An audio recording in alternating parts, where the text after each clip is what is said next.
Bonjour, bonjour à toutes et tous et un grand bonjour à toi, Jonathan. Merci beaucoup de me rejoindre aujourd'hui. Bah, merci beaucoup pour l'invitation. C'est super. Je suis très content. Jonathan, tu es hypno, tu es formateur, tu as une vraie belle expertise dans l'accompagnement de sportifs et la préparation mentale. Si, comme c'est ma question un peu d'accroche dans ces interviews, si Mhm. tu as eu une vie avant l'hypnose, est-ce que tu peux nous partager, sans faire ton CV évidemment, mais dans quelle mesure ta vie d'avant a pu et peut avoir une influence sur ta pratique d'accompagnant aujourd'hui et de formateur. Ok. Bah déjà, effectivement, merci. Et puis, bah, j'espère que les auditeurs sont bien installés et que je vais pas trop sortir des rails. Euh, pour ma vie d'avant, elle a fortement influencé ma pratique d'aujourd'hui. Moi, je viens du sport, des études de sport.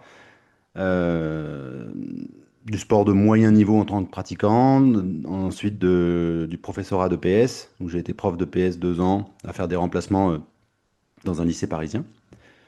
Puis ensuite, j'ai été prof d'escalade, puis après, j'étais en parcours pour faire guide de haute montagne. Et puis, la montagne faisant que j'avais quelques difficultés, enfin, j'ai eu des problèmes de santé, hein, j'ai eu des accidents, quoi, en gros, et puis mon corps, il cassait. Je me suis dit, rembourser un crédit en faisant des Mont Blanc sur un corps qui casse aussi facilement, on va pas miser là-dessus. Et je suis passé à l'hypnose. Euh, Il y a quelque chose, par contre, qui a de fortement applicable dans le sport, c'est la mesure. C'est-à-dire que il y a un chronomètre, il y a une hauteur, tu vois, il y a une distance à parcourir. En gros, il y a du factuel. Et donc, moi, je me concentre sur le factuel et l'action. Et ça influence fortement ma pratique. Une pratique qui n'est pas mesurable, où le changement n'est pas mesurable, ça me saoule. C'est-à-dire, tu vois, si je fais, je prends une métaphore, si je fais progresser quelqu'un en marathon, je veux savoir si c'est parce que je lui ai fait faire de l'endurance, si ça vient de la godasse, si ça vient de l'alimentation, parce que je veux pouvoir le reproduire. Tu vois, en sport, on a ça. Donc, dans ma pratique aujourd'hui de l'hypnose, et puis même dans ma formation, ma pratique en tant que formateur, c'est l'efficacité qui me drive. Et souvent, tu vois, on oppose l'efficacité et le beau. Dans un sport, évidemment, le beau geste est idéal, surtout dans la danse, la natation synchro et tout. Mais globalement, si ton hippon en judo, il est pas beau, mais qu'il est efficace, tu gagnes. Bon, bah moi, entre le beau et l'efficace, j'ai choisi l'efficace. Et ça drive ma pratique et ma conduite mes enseignements, ouais. Génial, je m'attendais pas du tout à ce que ça parte dans cette direction et j'en suis ravi parce que tu mets tout de suite les pieds dans la mare, si je me permets un mélange de métaphores, dans le sens où on a une pratique qui justement est difficile à mesurer. Ça fait partie des challenges de l'étude scientifique de l'hypnose parce que la réplicabilité, c'est quasiment impossible puisque on est toujours dans de l'intuitu personnel, on est toujours dans une relation unique entre Mm. deux êtres humains. Il y a quand même l'étude de l'INSERM en 2015 qui a réussi à faire une méta-analyse et qui a identifié de mémoire, il y a douleur chronique et syndrome de l'intestin irritable où Mhm. l'hypnose a été démontrée avec un niveau de preuve intéressant. Euh, Vas-y, parle-nous de ce que tu as mis en place, si tu veux bien, bien sûr, pour mesurer ton efficacité. C'est quoi? T'as scripté ta séance pour pouvoir mesurer ou t'as des manières de tester ce qui fonctionne bien? Parce que j'ai eu le cas hier, j'ai une cliente qui est revenue, qui a eu plein de changements dans sa vie suite à la séance, et ça m'est déjà arrivé qu'on me dise, je pense qu'à toi aussi, bah ouais, j'ai changé. Je saurais pas dire si c'est la séance d'hypnose ou si c'est parce qu'il fait beau ou parce que j'ai moins de travail ou plus de travail. Mm. Voilà. Comment est-ce que quel process t'as mis en place justement pour aller vers cette efficacité, peut-être même cette forme d'efficience, je sais pas si c'est le bon mot, en tout cas, voilà. Euh, très bonne question. Je te remercie de la poser parce que forcément, ça, c'est pas une réflexion arrêtée. Genre, ça fait 15 ans que je fais de l'hypnose, que je lis l'hypnose, que tu vois, j'ai écrit des bouquins dessus. On a même fait des formations ensemble il y a longtemps.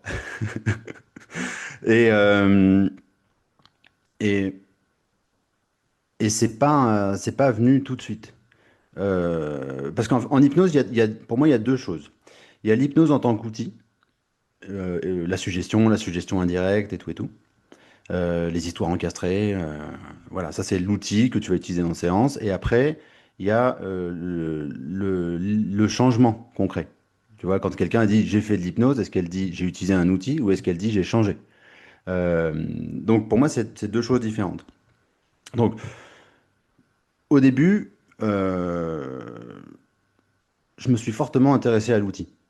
Je pense même que je me suis lavé le cerveau, lobotomisé le cerveau, de suggestions indirectes à devenir imbuvable pour mes proches, à faire des suggestions indirectes. Et puis c'était très dur pour moi les suggestions indirectes. Donc j'essayais dans une espèce de mimétisme de faire comme Kevin Finel à l'époque, et puis ensuite comme d'autres, et puis après comme Erickson, et puis à travailler la lenteur dans un rythme. Et j'ai tellement bien bossé que des fois en formation, tu sais, je fais des mimes, enfin, tu sais, je fais des parodies, et puis en fait, on me dit, mais waouh, mais t'es très très fort. Je vais pas vous le faire là, mais en gros, j'ai poussé l'outil au maximum. Tu sais, genre, à un moment, je m'excitais à faire, tu sais, à faire des boucles comme Bandler, qui a été mon prof et qui a été le tien aussi, je crois. Ouais. Et ben, tu vois, genre à un moment, Bandler, j'avais capté qu'il avait ouvert et fermé 14 parenthèses dans une journée de formation. Je me suis dit, ok, je vais le battre. Mais, donc je me suis vraiment pris la tête. Et un jour, j'ai pris une grosse claque. Ça a été de voir d'autres auteurs. Ça a été de voir Kappa, ça a été de voir Don Gibbons, ça a été de voir des auteurs en fait américains dont j'avais jamais entendu parler. Pourtant, j'avais creusé quand même. J'ai beaucoup lu Erickson. J'avais fait la formation de Bill O'Hanlon, j'avais fait la formation d'Anthony Jacquin, j'avais fait la formation de Bandler. Enfin, tu vois, je suis allé voir vraiment les anglo-saxons. Il m'en manquait quelques-uns. Et, euh, et en fait, tu sais, il pose par rapport à l'outil hypnose, la technique hypnose, il pose le constat qu'il y a des trans équilibrées et des trans déséquilibrées. Une transe équilibrée, c'est je te fais une suggestion. Ma suggestion, elle passe. Ok, je te dis la main est légère, la main elle monte. Transe équilibrée. Si je te dis la main est légère, il se passe rien, et puis que je continue de te dire, et tu sais, parfois, quand on peut penser à la légèreté, ça peut nous évoquer, tu vois, le nuage, l'avion, le machin, le truc là, les ballons. Et ben, en fait, si j'ai toujours pas de réponse et que je fais encore plus de suggestions indirectes, ces auteurs-là te disent, bah, tu es juste en train de déséquilibrer la transe. Et une transe équilibrée, c'est une transe où suggestion-réponse se font dans un temps hyper rapide. Le corps est attiré vers l'arrière, le corps est attiré vers l'arrière. Et le rôle, en tout cas, le postulat de certains de ces auteurs-là, en tout cas, c'est comme ça que moi je l'ai compris. Mon rôle, c'est de maintenir une transe équilibrée. Donc ça a fait un shift dans ma tête. Et c'est-à-dire que ce shift-là, c'est l'indirect que j'avais bossé énormément. C'est mon plan B. Ça doit pas être mon plan A. C'est-à-dire que déjà, si le plan B il marche pas, je suis bien emmerdé. Et le direct, ça marche 90% du temps, en fait. C'est pas ce qu'on m'avait dit en formation. C'est pas ce qu'on m'avait dit. Sauf que le direct, ça doit être plan A, l'indirect, c'est le dégrippant. C'est genre, tiens, bah là, il faut un peu filer un coup de main à l'imaginaire de mon sujet et tout. Donc, du coup, je vais lui dire, et tu sais, parfois, on n'est pas obligé d'imaginer tout de suite. Ça peut prendre un peu plus de temps. Prends quelques respirations et après, ça va venir. Je me demande ce qui va te venir en premier. Stop! Pas la peine. Parce qu'en fait, à force de parler, pouf, on va créer une transe déséquilibrée. On va créer de la passivité chez le sujet. Et donc, du coup, en fait, on ne pourra pas mesurer qu'on est dans de l'hypnose et on va faire ce qu'on appelle de l'auto-hypnose guidée, ce qu'Erickson faisait. Donc, aujourd'hui, par exemple, la plupart des démonstrations d'hypnose que je faisais il y a 10 ans ou qu'on peut voir sur Internet ou des hypnotiseurs font des démonstrations, en fait, ils sont en train de faire des transes déséquilibrées. Donc, bon, déjà, ça a changé ma pratique sur ça. C'est-à-dire, l'efficacité d'une transe, elle est mesurable par la suggestion. En gros, t'as mal, tu ressens, t'as plus mal, je te pince, t'as plus mal, j'ai une transe équilibrée, c'est efficace. T'as encore mal, je fais autre chose. Donc ça a changé ça. Aujourd'hui, je pratique une forme d'hypnose où le sujet parle en permanence. Vraiment, en fait, il y a je concevais ça il y a quelques années, mais je l'avais pas compris. C'est-à-dire, je concevais, ouais, l'hypnose, c'est un dialogue. Ouais, mais alors pourquoi tu parles tout le temps? Si c'est un dialogue, j'ai pas compris en fait à quel moment tu laisses l'autre parler. Tu vois? Mais tu te marres, mais parce que moi, je sais pas, mais quand ma compagne, que j'aime énormément, me parle en permanence, j'appelle pas ça un dialogue. Tu vois? Et que moi, je fais tu vois? Euh, enfin, elle, des fois, à la fin, elle me dit, c'est bien, on a bien discuté ensemble. J'ai rien dit, mais tu vois? Donc, donc non, un dialogue, c'est un moment de question, un moment de réponse, enfin, les deux répondent ensemble. Et ça, on l'a perdu. Donc, l'efficacité, le dialogue permet d'être efficace, et le dialogue, même en transe, voilà, qu'est-ce qui se passe pour toi? Le sujet, il répond pas. Réponds-moi. Qu'est-ce qui se passe pour toi? Parce que s'il te répond pas, ouais, mais il me répond pas, du coup, il est en train de processer. Ouais, en fait, tu sais pas du tout où t'en es. Tu sais pas ce qui se passe. Genre, tu vois, t'es en train de faire un truc hyper important. Ouais, ouais, tu bosses à l'aveugle, tu sais, c'est chirurgien, tu sais, scalpel. Là, vous êtes en train de couper quoi? Je sais pas, mais Il y a des son corps va ça. se régénérer et tout. Et puis mon inconscient sait, son inconscient c'est que dalle. T'es en train de couper la horte, tu fais de la merde. Donc non, tu vois. Donc l'efficacité, elle se mesure en séance. Et souvent, c'est en enlevant beaucoup de choses qu'on a enseignées et qu'on a appris. Donc ensuite, elle se mesure après la séance. C'est-à-dire que, tu sais, je sais pas si tu te rappelles dans le livre couverture verte, Bill O'Hanlon, orientation, solution et hypnose ou un truc. L'hypnose ericksonienne, orientation et solution de Bill O'Hanlon. Très vieux bouquin. Euh, et il explique, tu sais, il fait un truc très simple de classe de problème, classe de solution. Il dit un problème qui peut se manifester dans votre cabinet, là, c'est un problème sur lequel l'hypnose peut être efficace.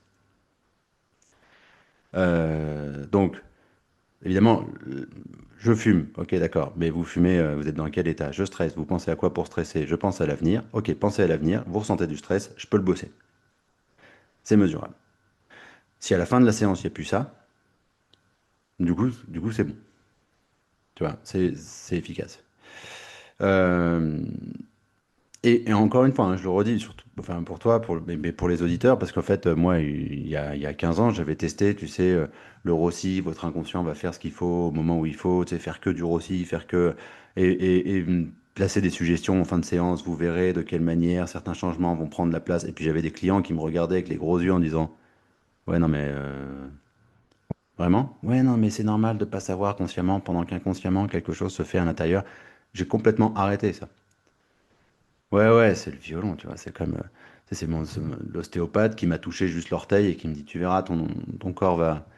Oui, bah c'est sûr qu'à un moment donné, je vais avoir arrêté d'avoir mal au dos, tu vois. Je vais arrêter, tu vois. Mais ton histoire de pouce et d'inconscient et tout. Donc non, du factuel. Donc, euh, mettre les gens le plus vite possible dans l'action et mesurer. C'est, t'as des douleurs, t'as moins de douleurs. Donc là, on a la meilleure échelle qu'on ait, c'est de 1 à 10. Et c'est pareil pour les émotions, de 1 à 10. Euh, Globalement, on n'a pas vraiment mieux, quoi. Mais pense à la situation, mets-toi dans la situation, réévalue, c'est mieux, ok. Attention, c'est pas fini, va tester. Fais-moi un retour. Génial. Plein d'envie de rebondir. La première, un peu de méfiance à ton écoute, dans le sens où je me reconnais énormément dans ce que tu viens de partager. Alors du coup, je me demande si nos chemins, nos routes sont un peu parallèles, vont dans la même direction, parce que c'est l'expérience qui nous a amené à constater que c'était plus efficace. Ou peut-être que je serai dans un biais de confirmation avec les gens que j'invite sur mon podcast et que j'inviterai des gens qui pratiquent comme moi. J'essaye d'ouvrir au maximum pour pas tomber dans ce piège-là, mais en tout cas, je me reconnais dans énormément de choses que tu as dites. Ah ouais? Euh, c'est vrai qu'à l'époque où je me suis formé et où tu avais été mon formateur, on était dans une ambiance, et je pense même que ça a changé à l'Arche où on s'est formé, effectivement, où Ericsson, c'était censé être de l'indirect. Je pense qu'il y a une simplification à cet endroit-là. Il me semble, alors j'ai pas retrouvé la, enfin, peut-être que je demande à Antoine Garnier, qui a une connaissance extensive du travail d'Erickson, peut-être d'ailleurs que tu l'as, la référence toi aussi, si tu me dis que tu l'as beaucoup lu. En tout cas, il y a cette citation de lui, que j'espère ne pas inventer, qui dit qu'en gros, il faut faire aussi direct que possible et aussi indirect que nécessaire. Hmm. Et c'est juste une autre manière de dire ce que tu nous as partagé. C'est vrai que je partage ton constat. Dans l'immense majorité des cas, quand les gens viennent en cabinet, qui sont prêts à investir un certain temps et un certain montant d'argent, euh, la plupart des gens, avec une suggestion assez claire, plutôt directe, arrivent très bien à développer une bonne hypnose. Hmm. D'ailleurs, voilà, Jordan Véro, que j'ai aussi interviewé, que j'estime beaucoup, porte un peu le même discours, de dire, voilà, en fait, à faire que de l'indirect, on peut se diluer, on manque de clarté, on est soi-même flou, nos clients peuvent être flous, et la plupart du temps, que nos clients soient au clair sur ce qu'on attend d'eux, finalement, c'est assez simple, enfin, c'est plus simple et plus efficace. Euh, je me reconnais aussi dans ce que tu dis sur la simplification, le nom de mon groupe d'intervision, d'ailleurs, si nos auditeurs auditrices veulent m'y rejoindre, entre guillemets, avant c'était uniquement pour mes stagiaires, puis j'ai pris la décision de l'ouvrir un peu à tous les hypnos. Il s'appelle Hypno Flemmard. Mhm. J'ai l'impression que notre job en tant que hypno, c'est d'être flemmard, c'est-à-dire moins j'en fais en tant que praticien, mieux tu te portes. Hmm. Après, il faut toujours trouver cet équilibre parce qu'il y a des gens, c'est comme disait Roustan, ils attendent juste qu'on mette un tampon sur leur changement, tu vois, ils sont prêts, ils ont juste besoin du contexte de venir faire de l'hypnose pour faire leur changement. Et Hmm. tu as d'autres personnes qui vont avoir besoin de beaucoup plus d'aide, de beaucoup plus de stimulation pour arriver à mettre en place les processus de résilience. Euh, J'espère pas faire un monologue trop long, mais je repense au bouquin d'Evelyn Joss, Les histoires thérapeutiques, et elle Mhm. explique ça. Elle dit quand les gens sont traumatisés, parfois ils ont très très très peu de ressources. Et ça peut être le job du praticien, en l'occurrence, par exemple, de proposer une métaphore, tu sais, celle qui m'a marqué, c'est la forêt qui brûle.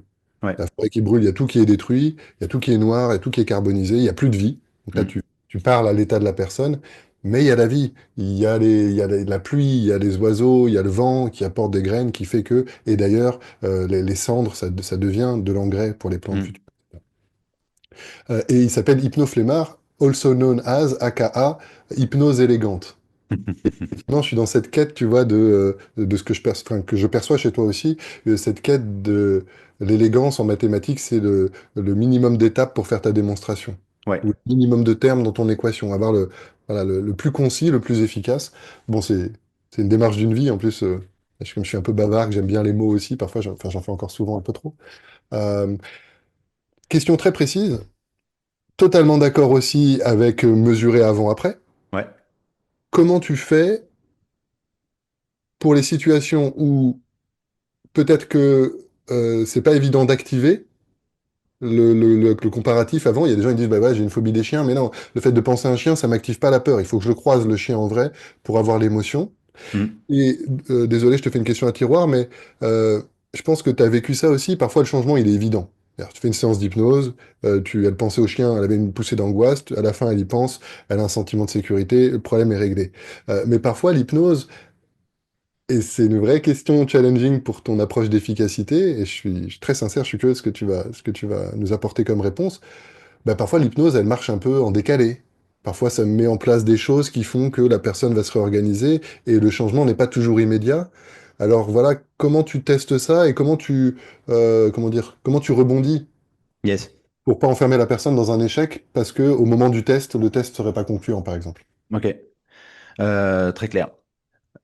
J'ai une réponse à ça. Avant ça, je mets ta question en stand-by, mais je la garde en tête.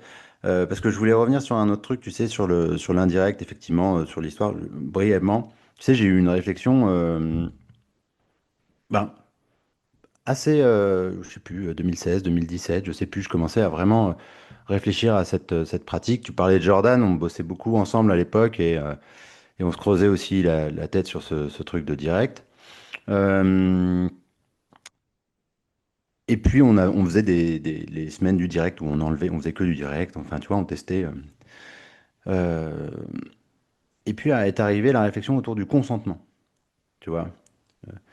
Et en fait, j'ai remarqué un truc. Ça a peut-être choqué. Je suis désolé. Peut-être les auditeurs on pourra en reparler. Enfin, tu vois.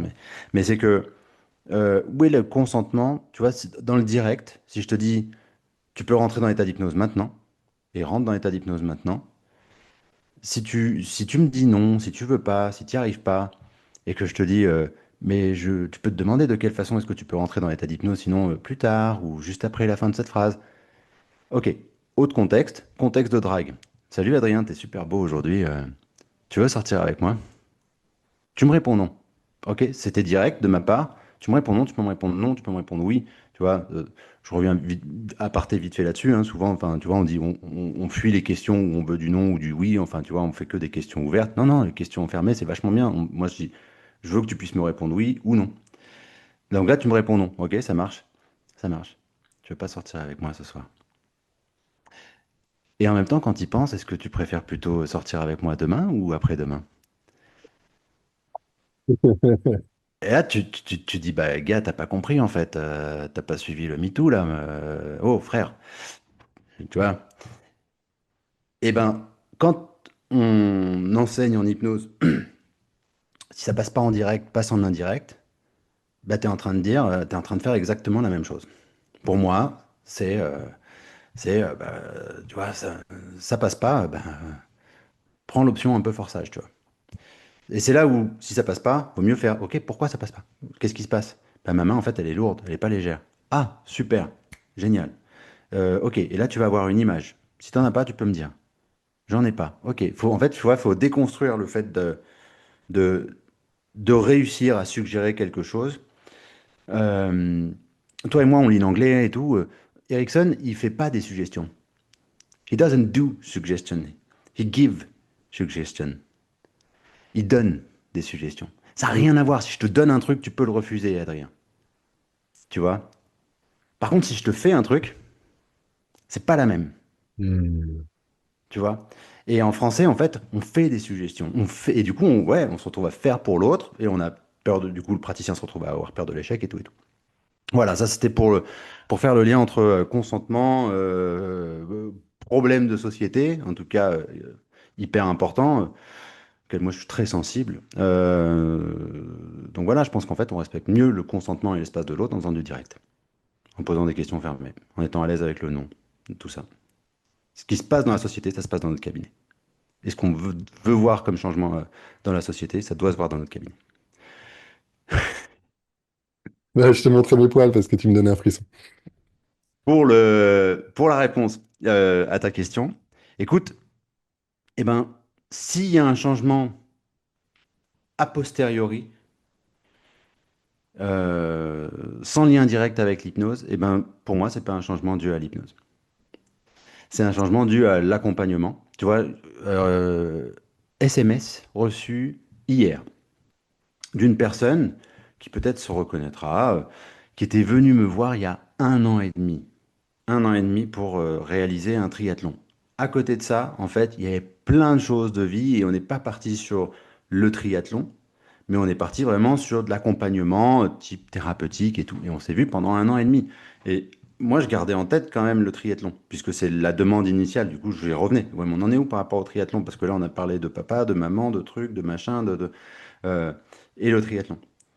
Pas de nouvelles pendant 3-4 mois. Vraiment, la dernière nouvelle, ça devait être janvier. Et là, à l'heure où on se parle, on enregistre, on est en juin 2025. Euh, Reçu hier en SMS. Voilà, j'ai fait mon premier triathlon. Merci beaucoup. Euh, la- la- voilà, j'ai bien conscience que l'ensemble des séances ont participé à ça. J'ai fini parmi les dernières, mais par contre, parmi sans doute les plus heureuses. Génial. Je suis très content. Je suis très content. Mais alors, pour moi, c'est pas l'hypnose. C'est-à-dire qu'en fait, à la rigueur, mon travail d'accompagnant, ça a été de rappeler qu'il y avait une finalité et que cette finalité, à un moment, il fallait pouvoir la faire. Mais en janvier, quand je lui ai dit, et le triathlon, c'est pour... Ah non, non, mais je suis passé à autre chose et tout. Ben, en fait, elle n'est pas passée à autre chose. Elle a réussi son objectif initial. Il y a plein de choses qui ont été bougées en attendant. C'est un tout. C'est un tout, de là où elle a été dans sa vie, du temps passé, 1 an et demi, tu vois, on parle de quelqu'un de vraiment engagé dans l'accompagnement, donc c'est super, tu vois. Euh,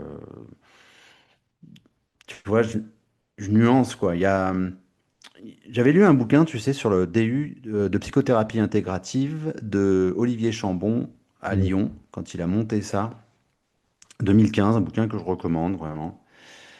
C'est un bouquin universitaire, donc c'est un peu chiant, mais c'est intéressant d'études et tout. Et tu sais, il mixait la psychothérapie, des différents types psychothérapeutiques, TCC, psychanalyse, EMDR. Il n'y avait pas l'hypnose, mais il y avait d'autres psychothérapies, d'autres outils psychothérapeutiques, et puis regarder l'efficacité. Et puis en fait, l'efficacité de la part de l'outil et l'efficacité venant de l'accompagnant. Mm. Et de mémoire, c'est 73% de l'efficacité. Tous ces outils sont efficaces à 73%, pas par rapport à l'outil, mais par rapport à l'accompagnant et la conviction de l'accompagnant. Donc très tôt, c'est arrivé, moi, ces stats dans ma pratique. Là, je regardais mon cabinet, puis je fais, bon, bah là, cette semaine, 10 personnes, bon, bah, il y en a 7 qui vont, a priori, avoir un impact, pas par rapport à l'hypnose, mais par rapport à moi. Et ça, tu vois, ça me reste pas mal en tête. Donc, quand je dis l'efficacité de l'hypnose, qu'il faut mesurer, c'est plus l'efficacité de l'accompagnement. En fait, j'aurais dû dire ça au début. Et alors, ça fait une transition parfaite. J'ai l'impression qu'il y a un peu deux grandes tendances aujourd'hui qui sont d'ailleurs pas forcément en opposition, hein, mais dans la pratique de l'hypnose, une tendance très outil, c'est-à-dire en tant qu'hypno, ta compétence, c'est d'aider l'autre à s'installer dans l'hypnose, état fertile, positif, dans lequel la résilience spontanée va se mettre en place, sans suggestion de changement en l'occurrence, ou alors une suggestion de changement vraiment très générique, versus une approche plus psychothérapeutique, avec Ouais. des stratégies de changement, une vision de l'accompagnement, dans laquelle l'hypnose va servir comme d'adjuvant ou de fluidificateur. Hmm. Toi, déjà, est-ce que tu es d'accord avec ce regard sur ces deux grandes tendances et où est-ce que tu te situes si jamais tu te situes plutôt d'un côté ou de l'autre?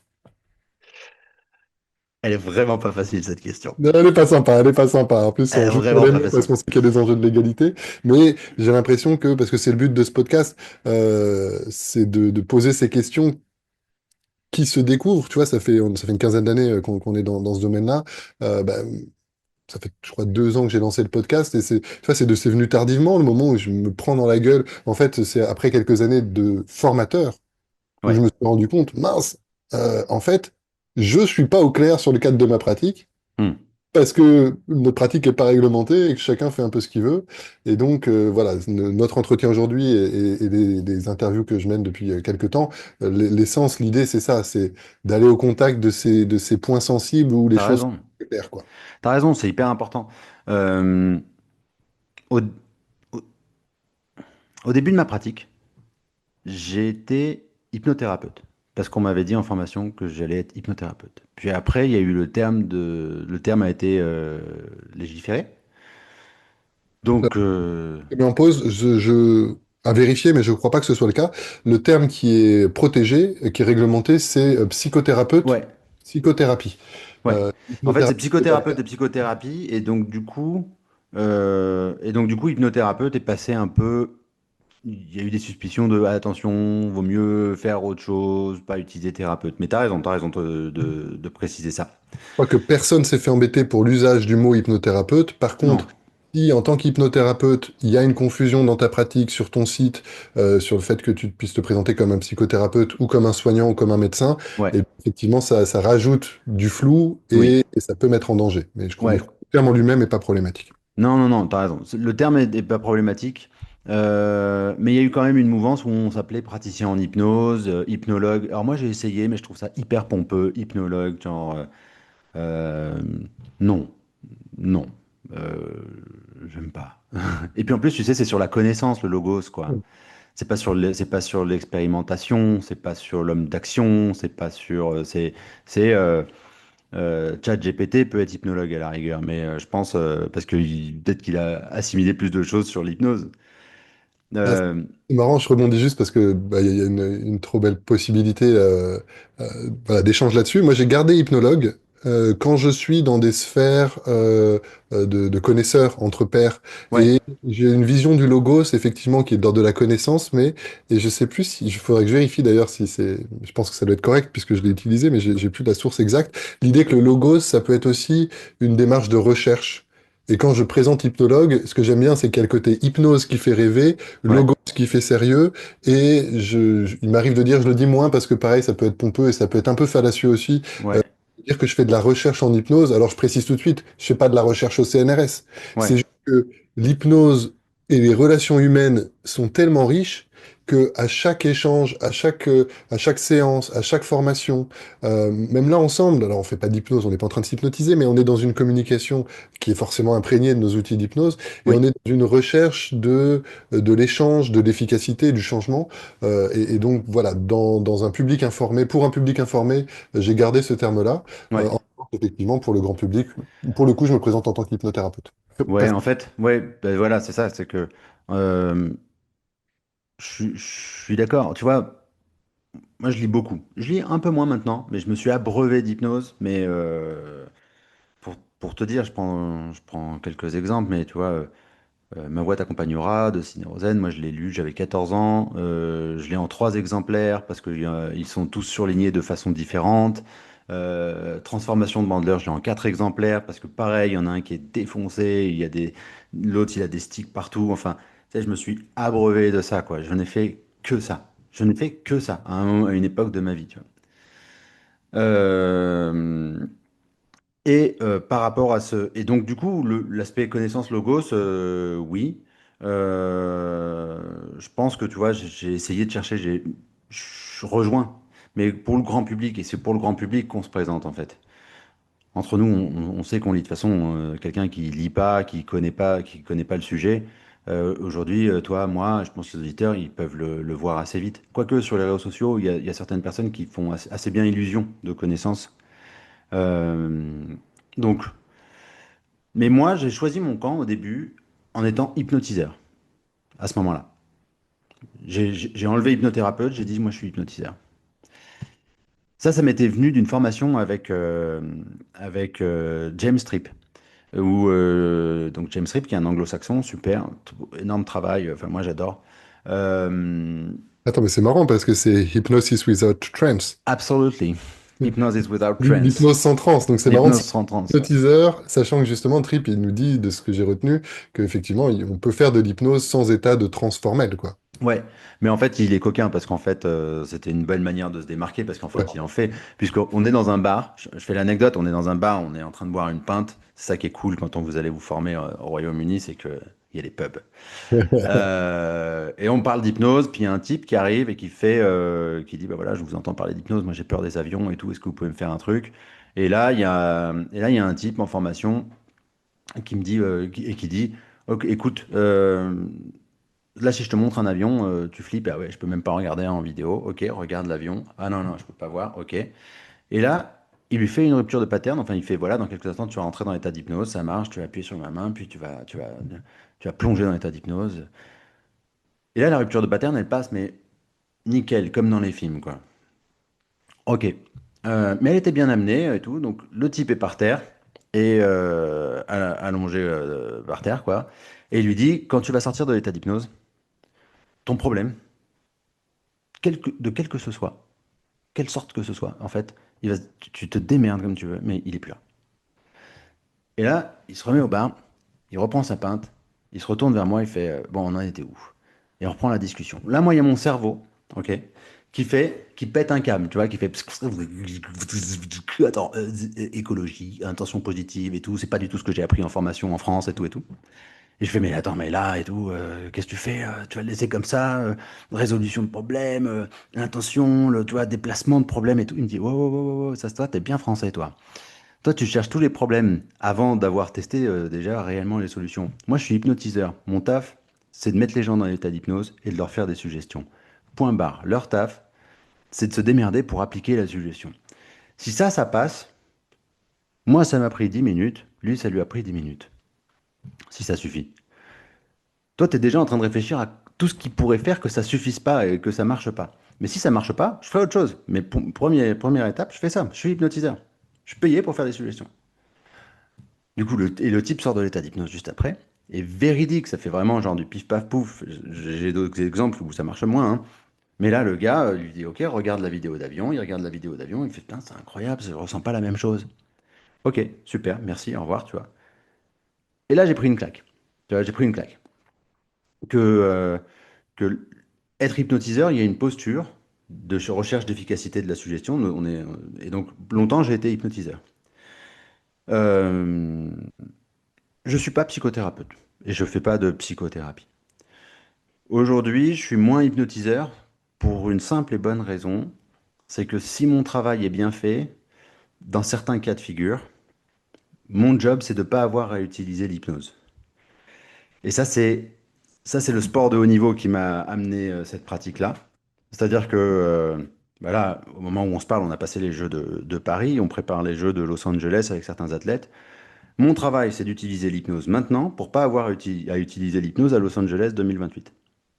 Parce que si le gars, il stresse là-bas, il a peur de réussir, il a peur de l'échec, il a peur des médias, il se met la pression en 2028, l'été 2028 à Los Angeles, et que j'ai à utiliser l'hypnose, c'est que je suis passé à côté de plein de trucs pendant les 4 années qu'on avait de préparation. Donc presque mon travail aujourd'hui, c'est d'utiliser l'hypnose le moins possible. Tu vois, vraiment en disant, bah tiens, voilà, là, l'hypnose, clairement, parce il y a du somato-affectif, il y a des ancrages comportementaux, tu vois, il y a des choses très, très, très, très précises. L'hypnose fait sens. Mais sinon, des fois, euh, bah, je l'utilise pas. Alors qu'avant, je l'utilisais partout. Je me rends compte que je t'ai pas posé une question. Tu ne fais plus qu'exclusivement des accompagnements de sportifs ou tu fais encore des accompagnements type arrêt du tabac, phobie, enfin voilà, des Ouais. domaines d'hypnose. Non, non, je fais encore des accompagnements. Alors, je fais plus d'arrêt de tabac depuis bien longtemps. Arrêt de tabac, perte de poids et les addictions, je fais plus. Euh, Tu peux nous dire en deux mots ouais, ouais, bien sûr. Arrêt de tabac, j'en ai fait beaucoup, tu vois, au début de la pratique. Voilà, c'était cool, mais ouais, c'était cool. C'était cool. Mais c'est pas la problématique tu vois, qui m'excite le plus.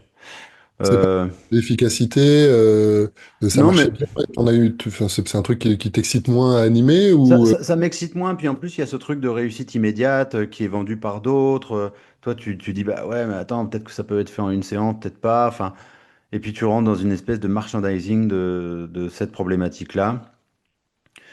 Et en même temps, comme ça fait longtemps que j'en ai pas fait, ça serait le bon moment pour recontacter tous les clients pour voir la longévité du travail. Parce qu'en fait, souvent, par rapport à l'arrêt de tabac, il y a plein de conneries. Je prends une autre technique que l'hypnose. Il y a une copine, elle a fait du laser froid dans l'oreille pour arrêter le tabac. Ils disent 90% de réussite. Bah, c'est vrai, elle rentrait dans ces 90% de réussite les 3 premiers jours, puis après elle a refumé, donc elle est plus dans les 90% de réussite. Tu vois, ça dépend de ton temps d'étude, quoi. Donc là, ça pourrait être pas mal, tu vois, que je refasse ça. Perte de poids à l'époque, parce que j'ai eu un cabinet à Grenoble, puis ensuite j'ai déménagé à Nice, puis ensuite à Paris. Perte de poids, il y avait un copain qui faisait que de la perte de poids.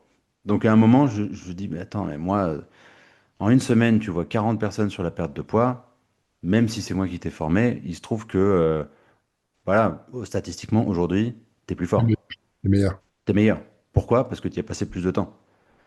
Donc voilà, je le renvoyais à lui. Et moi, je conçois, tu sais, j'ai une pratique très centrée sur le spécialiste et l'expert. Tu vois, en formation, l'hypnose généraliste, j'y crois pas du tout.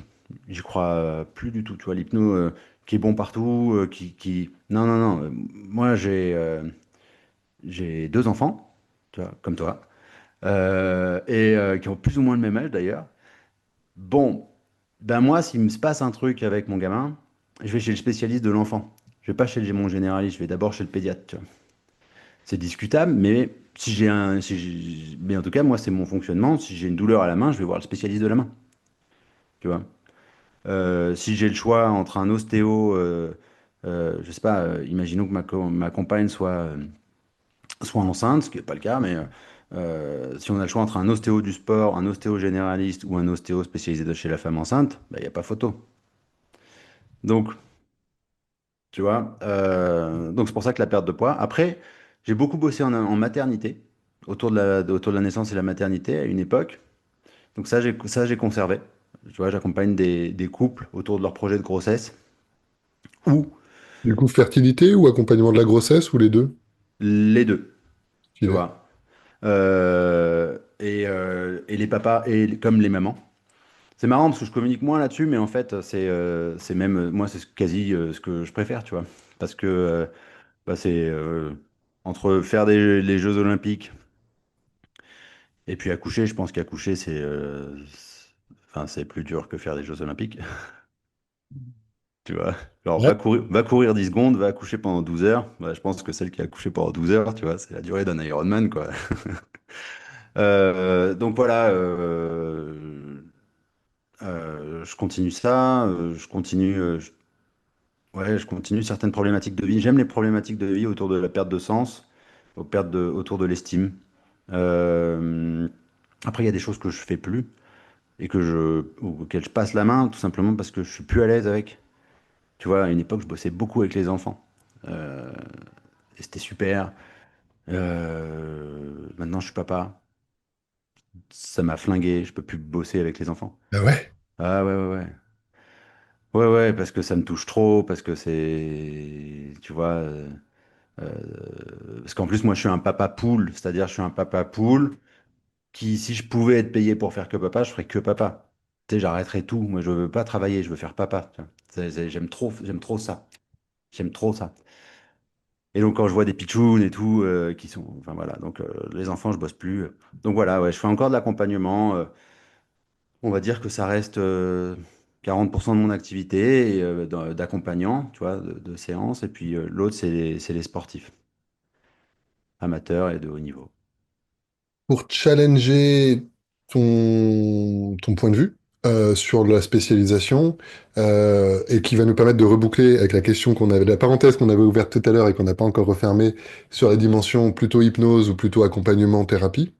Ouais, On pourrait avoir un regard sur la spécialisation qui pourrait être justement à ce niveau-là.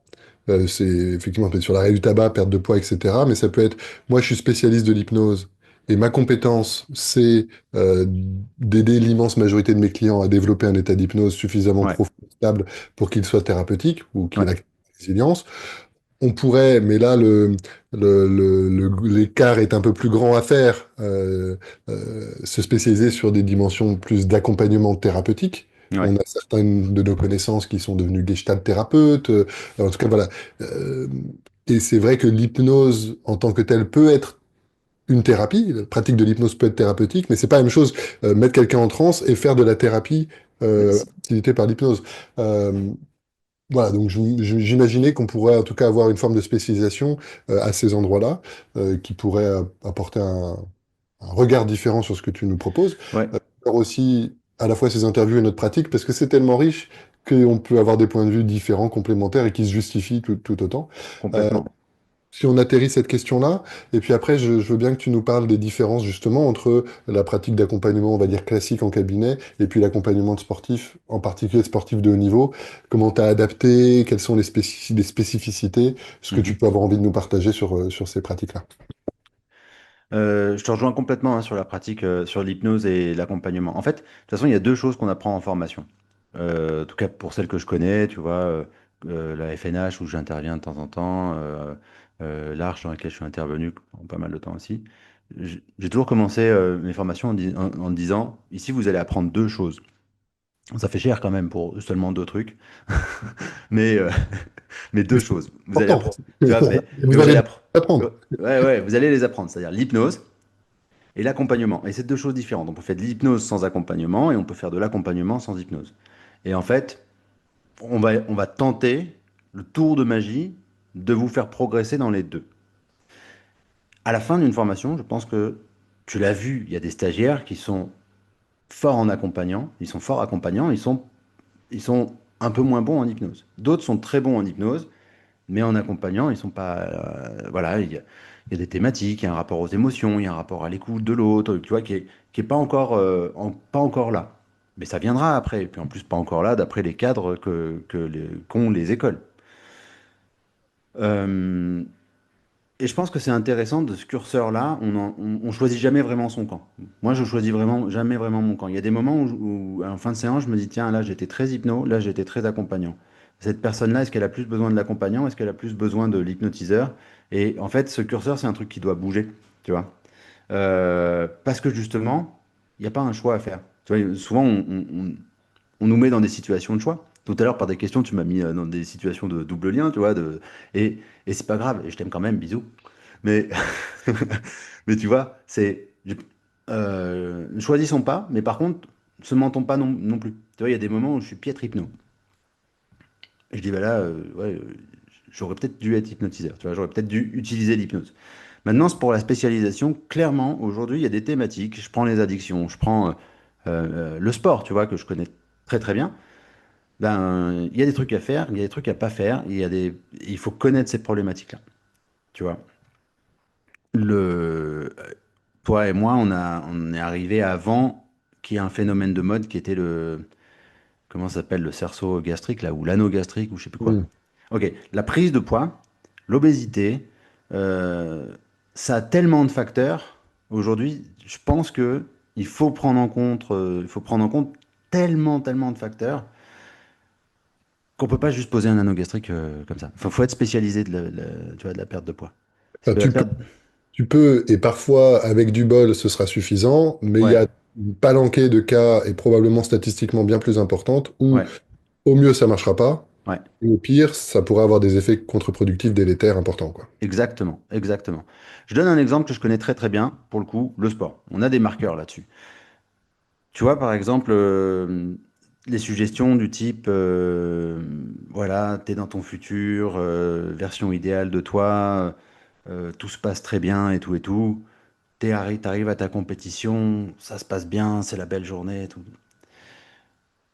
C'est le genre de suggestion qu'on peut avoir sur une futurisation positive, c'est le genre de suggestion qu'on peut avoir au début d'un niveau logique. En gros, on tire à fond sur ce qu'on appelle l'idéal du moi, la Mm. version idéale de moi-même, la meilleure version de toi-même. Le truc qui vend des formations pour devenir la meilleure version de toi-même, 1999 euros jusqu'à ce soir, et après ça passe à 15 000 euros.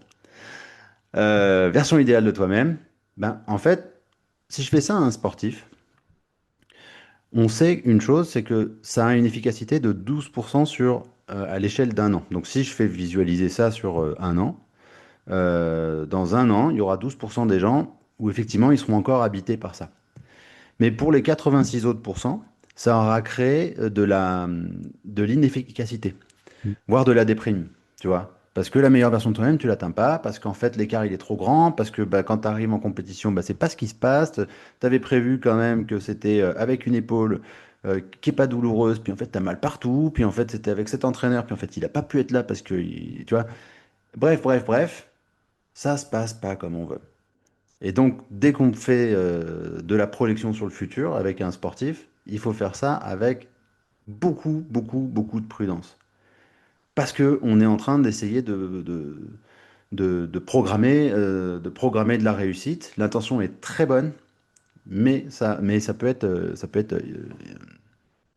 très problématique. Autre exemple. Après, si je fais trop d'exemples, tu m'arrêtes, hein. Autre exemple, imaginons qu'on ait un athlète qui veuille apprendre un enchaînement de judo, un kata, karaté, arts martiaux, un enchaînement, ou un enchaînement de danse ou de gym, n'importe. Et on dit, OK, tu vas le répéter dans l'état d'hypnose.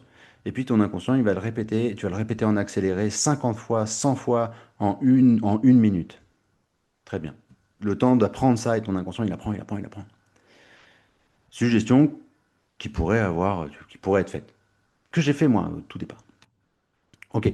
Aujourd'hui, on sait qu'en fait, si prends un expert, par exemple une danseuse, une gymnaste, et que tu lui fais répéter euh, trop rapidement, tu vas avoir une influence sur la détérioration de la tâche. Si tu lui fais répéter trop lentement, aussi. Donc, il faut prendre en compte ce qu'on appelle la chronométrie mentale dans l'apprentissage, en tout cas l'apprentissage moteur. Si je te donne un exemple, si je prends une traction et que j'imagine que je fais une traction, et que j'imagine que je fais une traction très lente, derrière, ça va être très difficile pour mon cerveau de faire une traction à vitesse normale. Je vais même, si on mesure, je vais même prendre plus de temps.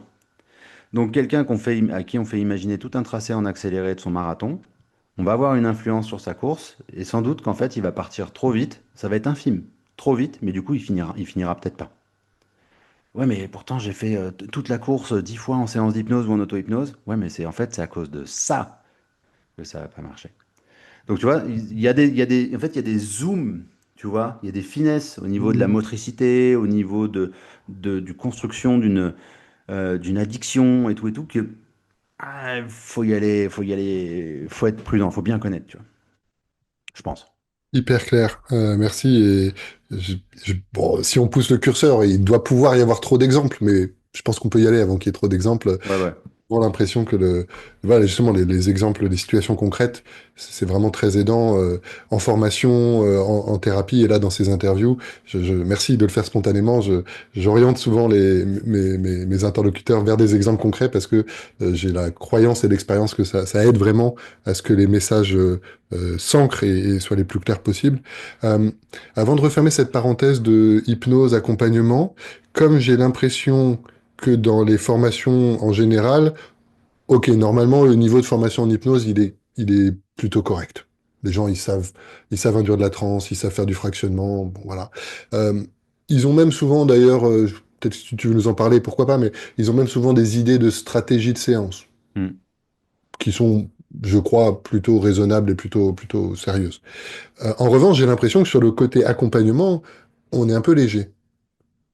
J'ai l'impression que c'est beaucoup le travail personnel qui permet de se muscler justement en termes de compétences d'accompagnant. Or, aujourd'hui, de ce que je perçois des entretiens que je fais, en tout cas, j'ai l'impression qu'on est, la plupart des gens que j'interviewe euh, sont des accompagnants qui utilisent l'hypnose. Soit que l'hypnose pour faire de l'accompagnement, soit l'hypnose comme outil parmi d'autres. Euh, Quels sont tes recos pour aider les gens qui voudraient se muscler justement, qui voudraient devenir plus lucides, plus efficace, plus informé sur les enjeux de l'accompagnement, une séance unique, plusieurs séances, les recommandations, les stratégies justement, pas juste sur une séance, mais sur plusieurs séances. Elle n'est pas facile aussi cette question, désolé, hein, mais bon, c'est ça qui fait que c'est intéressant. Belle question à tiroir. Laisse, Euh, laisse te débrouiller avec ça, je fais ouais, ouais, confiance. ouais, je vois. Confiance. Il me fait une passe de volée là, déviens-toi. En fait, tu vois, elle est pas évidente parce que dans le contexte, c'est quand même un type qui a appris l'hypnose il y a 15 ans. Enfin, tu vois, je suis arrivé sur le marché il y a 15 ans. Donc, et aujourd'hui, un débutant, enfin, tu vois, peut-être que je ne ferai pas exactement les mêmes choses. Enfin, euh, mais il y a quelques conseils que j'ai donnés, par exemple, et je sais qui fonctionnent. Euh, pour muscler l'accompagnant, je pense qu'il faut se mettre en situation d'accompagnement. Moi, quand j'ai commencé à Grenoble, je suis allé voir une association, tu vois, qui accompagnait des personnes en traitement de cancer longue durée. Bénévolement, je suis allé dire, voilà, est-ce que je peux venir filer un coup de main, je sais faire des trucs, voilà. Oh la claque, parce que là, on n'était pas dans la DO 8 étapes. Et qu'est-ce que tu veux quand ton objectif est atteint, c'est Oui, comment? Euh, voilà. j'ai un Voilà. cancer phase terminale, Coco. Mon objectif, C'est ça, tu vois. Et là, tu vois, j'ai compris que. Et c'était hyper intéressant, c'était ultra formateur, parce que c'est le moment où j'ai appris à rentrer chez moi et à pleurer sous la douche, tu vois, pendant 20 minutes. Et à faire, Pouah, ah ouais, en fait, les histoires des gens, c'est fou, quoi. C'est dur. C'est là où j'ai appris, tu vois, bah, j'ai appris à. Ok, en fait, il y a vraiment des trucs qui touchent, quoi. J'ai continué d'ailleurs ensuite à l'Institut Raphaël. Là, de temps en temps, je fais des interventions là-bas. Et voilà, c'est de, c'est de la capacité à rencontrer des histoires de vie et à entendre des histoires de vie. Tu vois. Ça se muscle. Ça se muscle. Et puis, voire même, tu vois, c'est un muscle qui peut s'abîmer. Tu peux te choper une tendinite de cette capacité d'empathie. Ça s'appelle la fatigue compassionnelle. En gros, c'est le burn-out du thérapeute. Et ça, tu vois, moi, j'ai traversé ça. À un moment où en fait j'étais plus hermétique à rien, tu vois, j'étais touché par tous les problèmes du monde et tout. Euh, et euh, donc, donc ça, c'est des choses qui peuvent arriver. Et en fait, d'ailleurs, qui arriveront, je pense. Tu vois, on passe tous, en tout cas, j'ai cette croyance aujourd'hui, on passe tous un moment où, ouah, attends, là, dur d'être optimiste, tu vois. Quand t'entends, ce qui est bizarre quand même, notre métier, on écoute les problèmes des gens toute la journée, quoi. Euh, Il y a quand même, il faut une sacrée balance en face de bonheur pour rééquilibrer un peu tout ça. Sinon, tu vois, Et heureusement qu'effectivement, la plupart du temps, notre outil, justement, il est assez transformateur et c'est ça. euh, sur la stat, j'ai l'impression qu'on arrive à avoir suffisamment de résultats positifs suffisamment rapidement, je pense, pour s'immuniser un Ouais. peu de la souffrance des gens qui, en plus, qui viennent nous la déverser un peu parfois, on fait un peu Ah office ouais, ouais, ouais, d'espace pour complètement. nous vider la souffrance, quoi. Donc, Complètement. Complètement. Euh, donc voilà, faut se muscler comme ça, en se mettant, en se confrontant, tu vois. Puis moi, je suis très essai-erreur, donc tu vois, tu vas te confronter, puis tu t'essayes. t'avais beaucoup préparé ça, parce que ce que tu m'as dit sur le sport, sur les addictions, Ah non, ça non, non, non, appliqué non, sur le non. cancer, on fait pas n'importe quoi avec un Ah patient en non, fin de mais vie, sur le cancer, je suis parti comme un à fleur au tocard. fusil. Ah ouais, ouais, ouais, ouais, ouais. Je suis parti, tu sais, tape sur l'épaule, t'es praticien en hypnose, tu peux accompagner les gens. Ok, bah vas-y, hein, feu. Voilà, j'accompagne des gens. Ah, peut-être il va falloir deux, trois autres trucs, mais parce que c'était ça aussi qui m'était présenté, tu vois. Donc, ouais, non, il va falloir deux, trois autres trucs. Euh, Ça, c'est bien. Je pense que le côté accompagnant aussi, tu le muscles par la psychothérapie, toi-même.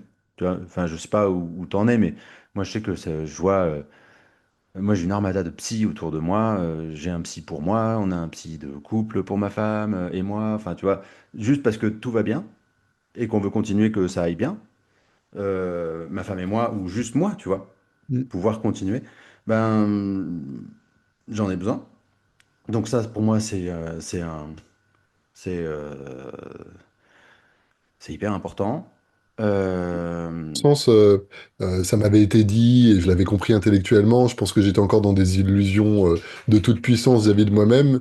Et ouais. effectivement, la thérapie gestaltiste que j'ai suivie a été un eye-opener, enfin Ah vraiment bah une ouais, prise de conscience, le fait de se mettre de l'autre côté de la barrière, d'être la ouais. personne qui va consulter, de sentir les réticences à dire les choses sensibles. Ah Enfin, ouais, t'as à nouveau un frisson rien que de t'en parler, mais effectivement.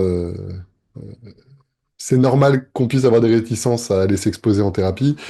Tu as raison. Pour moi, il y a cette expérience-là et l'hypnose de rue qui ont été vraiment ouais, des expériences qui ont transformé ma pratique. L'une sur la pratique de l'outil, en mode, OK, on fait pas de la relaxation, on fait pas de ouais, la sophro, on fait de l'hypnose avec des phénomènes hypnotiques. ouais, Et à protocole identique dans la rue, à routine identique, ben, on se rend compte que c'est les gens qui font l'hypnose. ouais, Puisque en proposant la même chose, différentes personnes vont réagir différemment. ouais, Et effectivement, le fait de passer de l'autre côté de la barrière, ça a été un sacré recadrage, effectivement.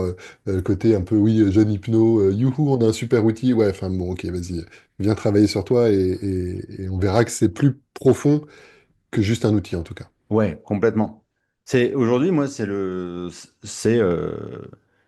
j'ai plusieurs manières de prendre soin de moi, tu vois. Je fais du sport, des trucs et tout, mais mon plus gros de mon budget, c'est dans mon bien-être mental, tu vois. Franchement, ça, j'aurais dû le mettre en place plus tôt, tu vois. Parce qu'en fait, on n'a pas le temps en formation pour te demander, mais tiens, mais pourquoi tu veux faire ce métier? Qu'est-ce qui t'anime vraiment dans le fond? Tu vois, oui, on passe une journée sur les valeurs, mais une journée, c'est Ouais. rien, tu vois. Et puis, il y a des choses qui prennent du temps. Il y a des Bien choses sûr, ah qu'on ouais. ne peut pas savoir au début, quoi. Et puis le temps. Alors, par contre, tu vois, c'est ça qui est intéressant dans la psychothérapie, moi que j'adore, c'est la notion de temps. Et dans le sport, on sait le temps. Je fais pas un champion demain. On sait par exemple aujourd'hui pour fabriquer une médaille d'or, enfin pas pour fabriquer la médaille, mais pour un médaillé olympique, ça prend 10 ans statistiquement. On a des stats, tu vois. Tes premiers jeux, tu fais pas de médaille. Deuxième jeu, tu as une potentielle de médaille. Mais pour fabriquer un champion, ça prend 10 ans. C'est-à-dire que pour fabriquer des champions pour Brisbane 2032, bah, ils ont 10-12 ans maintenant. Et c'est cela qu'on cherche maintenant, tu vois. Euh, donc le temps. Aujourd'hui, on veut un peu du quick fix. Et, euh, et moi, j'étais, je pense, un des purs produits quick fix de l'hypnose. Vraiment. Tu vois, j'étais en mode, ouais, tac, changement une séance, deux séances. J'ai vendu ça. Et je me suis aussi rendu compte que bah, quand tu bosses avec quelqu'un qui a un cancer, ouais, ouais, tu vois, ça va changer et tout. Ouais, ça va changer, mais en fait, ça va peut-être prendre plus de temps. Ouais, mais non, mais qu'est-ce qui fait que tu crois ça? Si ta croyance que ça pouvait changer vite, elle pouvait s'installer maintenant, par quoi ça commencerait? Enfin, tranquille. Hop. Par un coup de coude dans la jugulaire. Voilà. Ouais, c'est ça. Puis, tu vois, et une fois, c'est une histoire que j'aime beaucoup raconter parce que j'étais en gérontologie. Et donc, j'ai eu l'occasion aussi de bosser en un an en neuropsychogériatrie à l'hôpital Charlefoix avec mon ex-femme sur le syndrome post-chute et Alzheimer. Et donc, en gros, des personnes âgées. Et j'arrivais, j'avais carte blanche. Le professeur Bellemin, qui était responsable du service à l'époque, m'avait dit carte blanche, faites de l'hypnose, on teste. Génial. Et j'arrive, alors c'est on teste, c'était vraiment il y a un troisième étage, on l'appelait vol au-dessus d'un nid de coucou quoi, parce que il y avait un Napoléon, il y avait un dernier Messie euh, qui m'a fait une passation.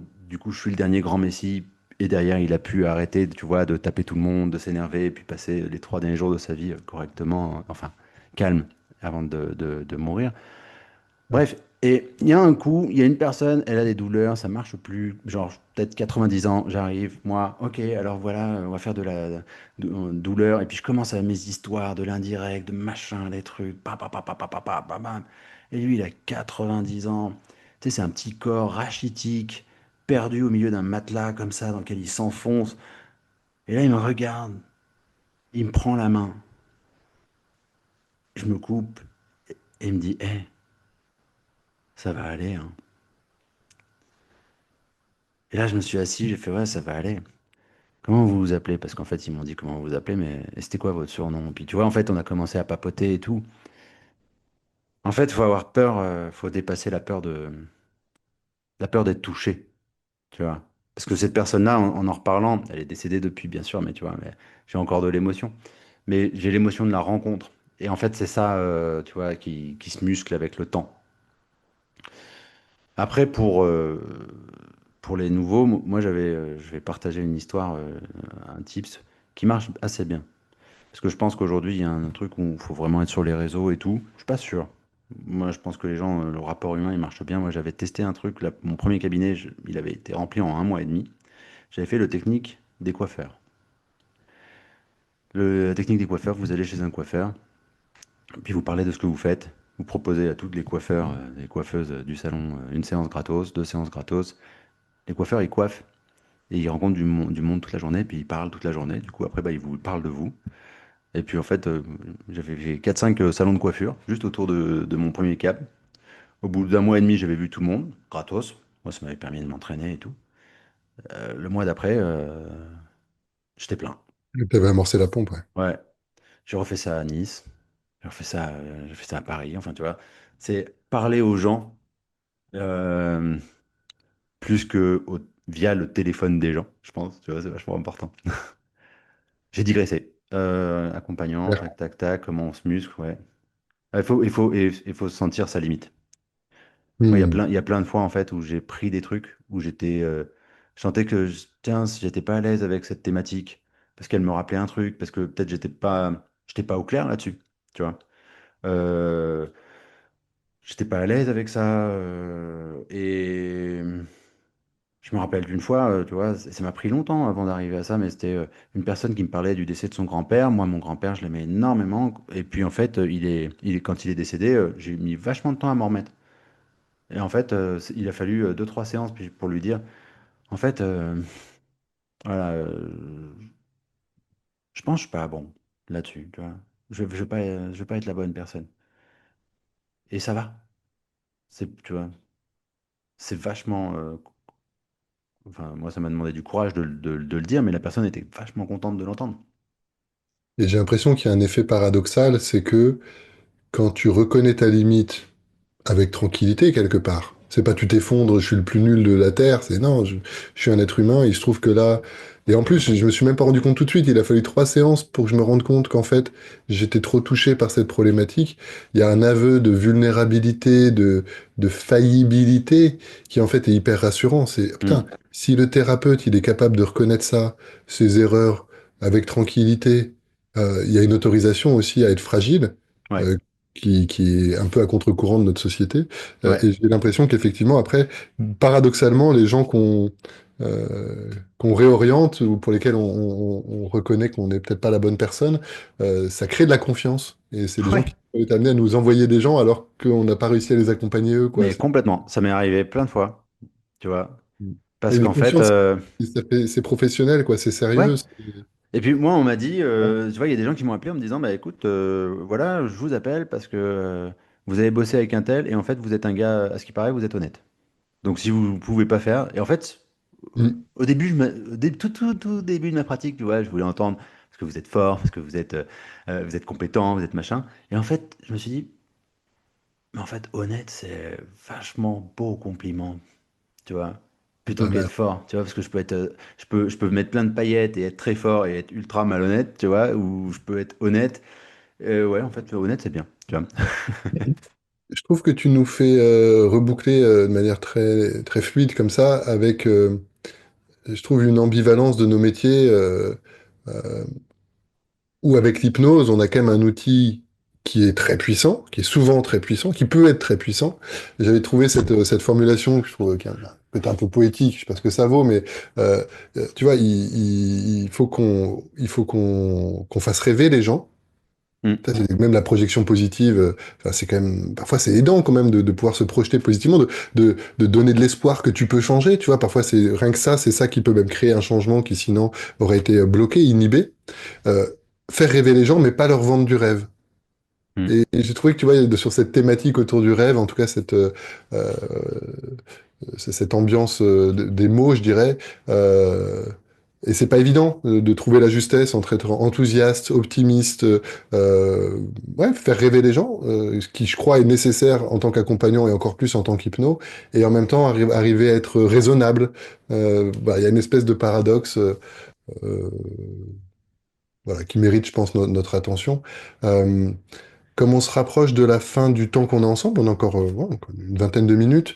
Euh, Plusieurs questions un peu en vrac, je te laisse te débrouiller avec ça. J'ai vu que tu gérais très bien ça. Je suis admiratif de ta capacité de d'éparpillement et de garder le fil. Euh, Si tu as envie de nous parler un peu de la spécialité du sport, de l'accompagnement des sportifs, je pense que ça peut être hyper intéressant. Je pense que c'est sympa, et peut-être d'ailleurs que ça peut être ensemble, que tu nous parles un peu de ton travail avec les minuscules, avec ton podcast. Euh, Mm. Savoir voilà ce que les challenges que tu en as retirés, voilà s'il y a des choses qui peuvent être utiles pour nos auditeurs auditrices, et puis tout ça va ensemble. Euh, Surtout sur la fin de cet entretien, que carte blanche te soit laissée. Voilà, s'il y a un sujet, une question que tu aurais aimé que je te pose, ou un thème où tu dis, tiens, ça, on n'en parle pas assez dans le monde de l'hypnose. En tout cas, voilà, sens-toi libre là sur la fin de notre échange, Oh, waouh. de, de nous partager ce qui te paraît intéressant, tout simplement. Waouh, waouh, waouh. Euh, alors, je vais commencer par le travail avec les sportifs. Le travail avec les sportifs, c'est vachement intéressant, bien sûr, si on aime le sport, mais pour moi, c'est une erreur de parcours. Ok, je l'ai pas cherché. Moi, à la base, j'avais un cabinet à Grenoble dans lequel bah, j'ai eu un grimpeur, un skieur, puis ensuite un autre grimpeur, puis un autre skieur, puis ensuite un guide de haute montagne, puis ensuite pof, pof, pof. Je me suis retrouvé à bosser avec des athlètes de haut niveau, quoi. Ah, Mais ton amour du sport préalable, t'avais pas ouvert la porte de manière évidente sur le fait que pas du tu... tout. Pas Ok, du bah. tout. C'est-à-dire qu'en fait, j'ai pas cherché ça. Comme j'ai pas cherché ça, je pense que j'ai duré dans le temps aussi. Parce que j'aime le sport. Je suis sportif. Moi, je suis sportif. Tu vois, juste avant qu'on on enregistre, j'étais à l'entraînement, tu vois. Donc, je suis sportif tous les jours depuis 30 ans, quoi. Mais j'ai pas la télé, je regarde pas le sport. Moi, j'ai pas d'affection particulière. Genre, tu vois, j'idolâtre assez peu de monde. La semaine dernière, j'étais à Roland-Garros, assis à côté de Yannick Noah. Yannick Noah, c'est Yannick Noah, quoi. Enfin, c'est un gars qui marche pieds nus et qui est vachement rigolo, vachement sympa, tu vois. Et puis, je peux causer avec. Je faisais une séance de muscu où il y avait Novak Djokovic à côté de moi. Bah, on a causé. Enfin, qu'il soit, tu vois, qu'il soit Novak Djokovic ou Adrien Moulard, on est ensemble, on est sportif, on fait une séance, on se marre bien, quoi. C'est tout. Point barre, quoi. Tu vois, je suis pas people. en fait. Il se trouve que par contre, j'avais des connaissances, tu vois, avec les sciences les STAPS, les sciences et techniques des activités physiques et sportives, l'éducation, la motricité, et que dans mon histoire, moi, le sport a changé ma vie parce qu'il m'a même sauvé ma vie parce que j'étais anorexique quand j'avais 14 ans et je m'en suis sorti par le sport. J'ai eu envie d'apprendre de nager, de grimper, de courir, de faire plein de choses et donc d'utiliser mon corps autrement qu'en le sevrant, tu vois. Donc, Euh, donc c'est un accident de parcours, c'est un accident de parcours heureux. J'ai quand même pour l'instant connu 4 Olympiades, c'est assez chouette. J'ai bossé avec des athlètes qui ont gagné, qui ont tout gagné, des médaillés d'or aux Jeux Olympiques à Rio avec Émilie Andéol, champion du monde en escalade avec Mika Mawem, 7 fois champion du monde en kickboxing avec Cyril Benzaken, des grands chelems. Enfin, tu vois, j'ai été sur des Roland-Garros, des combats de boxe, à voyager en Égypte, à voyager, tu vois, un peu à gauche, à droite. Voilà, c'est vachement sympa. Mais ça, c'est la surface, tu vois, c'est le côté pim-pim, tu vois, c'est le côté paillette. Parce qu'il y a quand même quelque chose avec le sport. Il faut savoir que la plupart des sportifs de haut niveau, en fait, ne gagnent pas leur vie. Et tu vois, de mémoire, il y a 86% des athlètes de haut niveau qui sont en dessous du seuil de pauvreté, tu vois, en dessous du SMIC, quoi. Des gars en lutte, par exemple, qui sont agents de la RATP, en fait, à côté. Par exemple. Ils sont super, des mecs adorables et tout, qui font de la lutte, qui font de l'haltéro, qui, en fait, voilà, ils bossent à la RATP. Et après, une fois tous les 4 ans, bah, on les voit à la télé. Donc souvent en fait on pense à ça, tu vois, on se dit ouais putain la thune machin. Ouais non non non tranquille. Par contre, ce qui est intéressant, c'est que moi, avec humour, tu vois, je suis l'hypno qui a le plus d'échecs parce que tous les week-ends, quand je bosse avec 10 sportifs et qu'il n'y a qu'une seule place, qu'une seule médaille d'or à aller choper, bah, il y en a 9 qui sont déçus. Tu vois, c'est-à-dire qu'en fait, si je regarde par le prisme du résultat de mes clients, mes gars, ça fait 15 ans que je prends des échecs. Tu vois. Et un entraîneur qui entraîne 10 athlètes et qui en a qu'un seul médaillé, de toute façon, enfin, tu vois, ça demande forcément, ça oblige forcément de nuancer Hmm. la notion de résultat, d'échec, d'erreur et tout, quoi. Donc pour ça, c'est vachement intéressant. Je pense que voilà, le travail avec le sport, moi j'ai deux grandes problématiques, c'est la géographie. Tu vois, j'ai pas attendu le Covid pour faire du visio parce qu'en fait, déjà en 2012, je sais plus, il y avait un athlète qui était en Chine sur une compétition et donc du coup à l'époque on passait par Skype et puis ça coupait, donc faut improviser tes séances d'hypnose, faut mettre des fusibles partout parce que ça va. Tu vois, tu comprends rien et donc là il faut Tu quand le même fais caler des. super bien. C'est vrai? Ah ouais, t'étais très réaliste. Tu vois, faut quand même que ça peut couper. Le gars, il est là, il est en train de faire sa séance dans les vestiaires. Une fois, il y a un type, on fait une séance et puis il est devant son bol de cornflakes. Il est là à Salt Lake City en train de manger. On fait la visio. Puis derrière, il y a une nana à poil qui passe. Puis après, il y a une autre nana à poil qui passe. Puis une troisième nana à poil qui passe. Je lui dis, mais attends, mais t'es pas tout seul? Il me dit, non, non, je n'étais pas tout seul. Faudra que je te raconte. Non, non, mais je veux pas te raconter. Non, écoute, vas-y, on se rappelle plus tard. Enfin, tu vois, c'est un autre délire, quoi. C'est un autre délire. Donc la géographie, vrai problème. La- et le temps. C'est-à-dire qu'on est tout le temps dans l'urgence. Tu vois, c'est-à-dire que là, on voit Los Angeles. Pour être à l'heure sur Los Angeles, il fallait commencer l'an dernier. Tu vois, ceux qui partaient pas sur les Jeux Olympiques de Paris 2024, il fallait déjà switcher sur OK, on prépare Los Angeles. Parce que justement, tu vois, ça prend du temps de former un champion. Et Ça me tu fait disais, bosser. et tu disais aussi, dans cette temporalité, il y a la dimension, tout le travail en amont avec la prépa mentale et l'hypnose qui peuvent se combiner Ouais. pour que plus tu te rapproches de l'événement et lors de l'événement, ben, normalement, le coach, il y a pas besoin qu'il soit là, quoi. Ouais, en gros, moi, mon référentiel, c'est les prépas physiques, par exemple. Tu vois, le jour de l'événement, c'est pas là où tu vas muscler les pecs. Le jour de l'événement, c'est pas là où tu vas bosser sur la pression. Ça doit avoir été bossé avant. Ou alors, tu as acté que tu n'allais pas le bosser et que tu le bosserais après parce que c'est pas le moment, Mm. tu vois, de bosser ça. Il y a une question d'enjeu, il y a une question de marque, c'est vachement intéressant parce que bah, du coup, Faut voir un peu où est l'employeur. Tu vois, des fois, c'est les parents qui amènent des jeunes avec ce truc un peu projet Mbappé, là. Tu vois, ouais, on veut qu'il soit champion. Ouais, tranquille, tranquille. Est-ce que tu veux qu'il soit champion? Est-ce que tu veux qu'il soit heureux? Tu vois, et souvent, en fait, il dit, heureux, c'est bien. Ok, même s'il n'est pas champion, ouais, c'est bien. Ok, viens, on bosse là-dessus. Et puis, on va faire en sorte que, parce qu'il est heureux, bah, il arrive à être champion, quoi. Mais après, des fois, bah, pour les Jeux, tu as vu, notre employeur, Emmanuel Macron, puisque c'est notre employeur, tu vois, direct, il a à un moment, il a exigé 80 médailles. Donc, l'employeur, il dit, je veux 80 médailles. Ok, d'accord. Puis ensuite, il dit, non, en fait, finalement, il s'est ravisé, il dit, je veux 50 médailles. Et là, c'est compliqué, parce qu'en fait, quand tu bosses pour un tiers, comme ça, une fédération et tout, il n'a pas dit, je veux 50 personnes heureuses. Je veux 50 personnes qui respirent le bonheur. Non, non, je veux 50 médailles. Quitte à flinguer la santé, flinguer la tête. Enfin, tu vois, il faut savoir que sur les Jeux Olympiques, quand tu es pays organisateur, tu as 65% de dépression dans l'année chez les athlètes du pays organisateur, qu'importe le résultat, médaillé ou non. Médaillé, il se casse la gueule. Florent Manodou, il en a parlé là, il a traversé une période de dépression. Ou non médaillé, Romane Dico, en judo, elle est passée à côté de sa médaille d'or en judo. Elle n'est pas médaillée, elle se casse la gueule aussi. Donc, tu vois, il n'y a pas de rapport avec finalement euh, ce- la couleur de ce que tu passes au cou. Moi, ce que j'adore aujourd'hui, avec le recul, c'est pas forcément bosser avec les stars, c'est chouette, mais bon, il y a des normes de télévision, secret professionnel, oh là là, c'est souvent fastidieux, lourd, contraignant, et puis c'est difficile de bosser dans le sport parce qu'en fait, de haut niveau, parce que il n'y a pas de vacances, pas de vacances, pas de week-end. Les compétitions, c'est le week-end, c'est pendant les vacances. Les Jeux Olympiques, par exemple, moi, j'ai pas eu d'été, tu vois. J'étais sur les valides et les paras.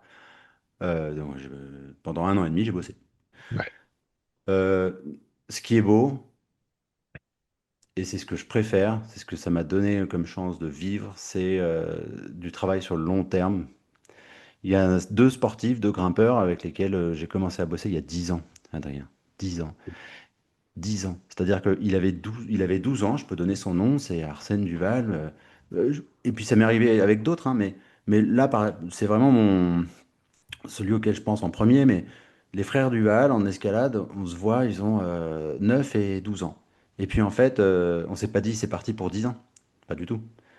Mais ils sont venus pour voilà, les premières compètes, le stress. Puis ensuite, les départementaux, puis les nationales. Puis ensuite, il est devenu champion du monde jeune, cadet. Et puis après, il y a eu le brevet, foutu brevet, où il y avait du stress aussi. Et puis après, il y avait tel truc. Puis après, il y avait machin. Puis après, il y avait... Et puis là, on parle de Los Angeles 2028. Et en fait, ce suivi-là, il est incroyable. Je sais pas s'il arrivera au bout de son rêve, tu vois. Mais voilà, on est là sur un parcours de vie qui est extraordinaire, quoi. Donc, moi, c'est ça que je souhaite aux hypnos qui voudraient bosser en fait dans le sport, c'est bosser avec des jeunes.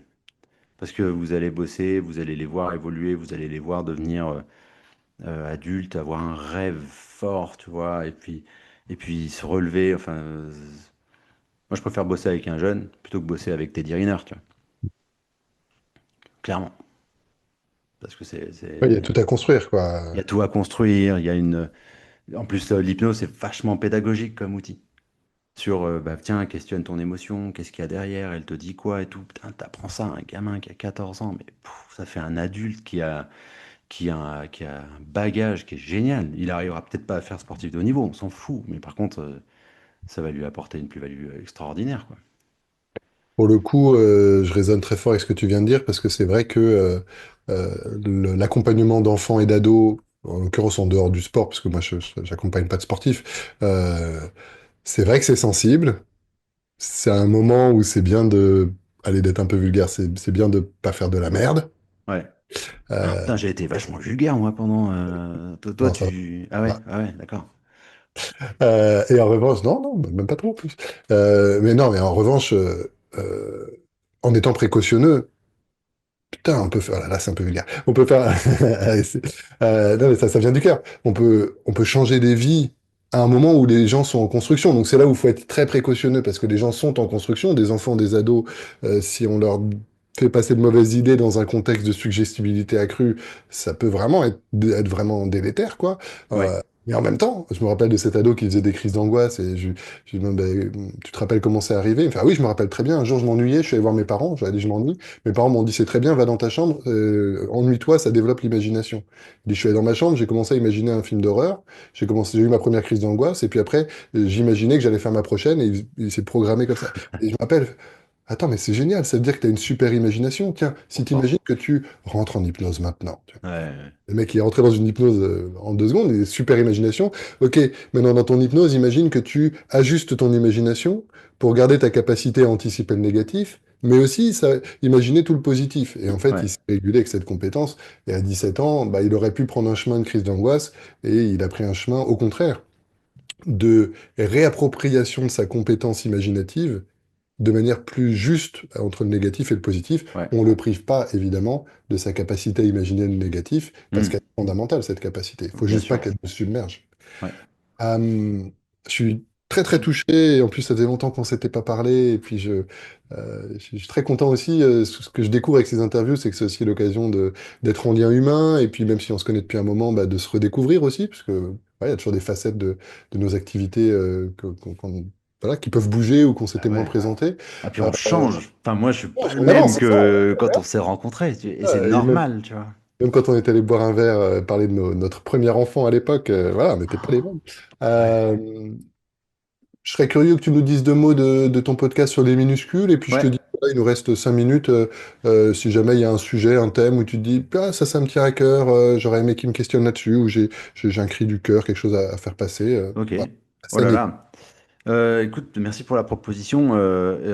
Les minuscules, en fait, c'est les héros minuscules. On a lancé un podcast avec ma compagne, Camille Serme. Les héros minuscules, en fait, ça venait d'un constat. C'est-à-dire que après plusieurs années de psychothérapie, enfin, tu vois, d'accompagnement avec thérapeutique, euh, j'ai fait un constat. C'est-à-dire que aujourd'hui, on prend de plus en plus, pour exemple, des modèles et les gens se comparent et se disent, bah ouais, mais un tel, il arrive à réussir ça, puis moi, je galère, j'ai 2 enfants, j'ai du mal à les élever seul. Ouais, mais moi, j'ai du mal à sortir de mon jardin. Puis quand je vois De Niro qui, au même âge que moi, fait des trucs. Et en fait, je me dis, en fait, la société, elle est à l'image des héros qu'elle prend. Et quand on demande aujourd'hui à un enfant ce qu'il veut faire, je crois que les stats, c'est 80%, tu vois, pas sûr de ce stat d'ailleurs, mais c'était un pourcentage assez énorme qui disent, bah, moi je veux être influenceur ou youtubeur, tu vois. Sérieux, ils disent ça maintenant, ils veulent plus être pompiers ou médecins? Non, non, non, non, non, non, non, non. Et en fait, tu vois, je me suis dit, ok, donc là, les héros qu'on prend, est-ce que c'est ceux que j'ai envie que mes enfants aient? Et moi, j'ai toujours vu les personnes que j'avais en séance comme des héros. Et la nana qui élève 3 enfants, seule tout, et qui, il parle en verlan, là, toute seule, et qui enchaîne 3 jobs pour essayer de les nourrir. Tu vois, le papa, il est parti, machin. Mais elle, mais quelle héroïne! Mais elle est tellement plus balèze tu vois, que d'autres, en fait. Moi, je suis bluffé. Tu vois, je suis bluffé par ça. Je suis bluffé par une, euh, je sais pas, une femme âgée qui tombe en se prenant les pieds dans le tapis et puis elle se fait le col du fémur, on l'opère, on lui fait la hanche et tout machin, puis on lui dit voilà, vous avez 80 ans, ouais, forcez pas trop, peut-être, allez, faites votre éduc et qui dit non mais moi je vais marcher parce qu'en fait il faut que j'emmène encore mes petits enfants, tu vois, à l'école, mais championne, quoi. Championne. Et en fait, ça, c'est les héros minuscules. Et je pense on est tous plus ou moins des héros minuscules. Et moi, j'ai envie de donner la parole à ces gens-là. En fait, donc le podcast, c'est ça. C'est un podcast qui donne la parole à des gens ordinaires qui réalisent des choses extraordinaires. Très souvent, lorsqu'on leur propose, ils disent, mais pourquoi moi? Et on leur dit, bah justement, parce que tu réponds pas pourquoi moi. Et tu vois, un éboueur qui ferait rien d'autre qu'éboueur parce qu'il adore son métier. On a eu récemment une nana qui a tout plaqué pour quitter son job à la défense et pour chanter dans le métro à la guitare parce que bon sang, c'était son rêve en fait d'être chanteuse. Et donc elle chante dans le métro. Soumana, épisode génial. Enfin, tu vois, on a des rencontres. Donc, les auditeurs, il y aura forcément de quoi vous parler. Ils vont pas tous vous parler. C'est vraiment, on vient piocher dedans en disant, bah tiens, ils m'ont proposé quoi? Un épisode avec un magicien qui fait des spectacles contre le harcèlement parce que lui-même a été harcelé. Très bien, j'écoute. Voilà. Et ça me permet d'aller vers la conclusion que tu me proposes, c'est qu'en fait, tu vois, au fur et à mesure du temps, moi j'ai été monsieur performance, tu vois, et puis on m'a parlé de sport de haut niveau, et en fait, plus je passe de temps dans le monde de la haute performance et tout, plus je me dis qu'elle n'est pas là la clé, vraiment, du bien-être.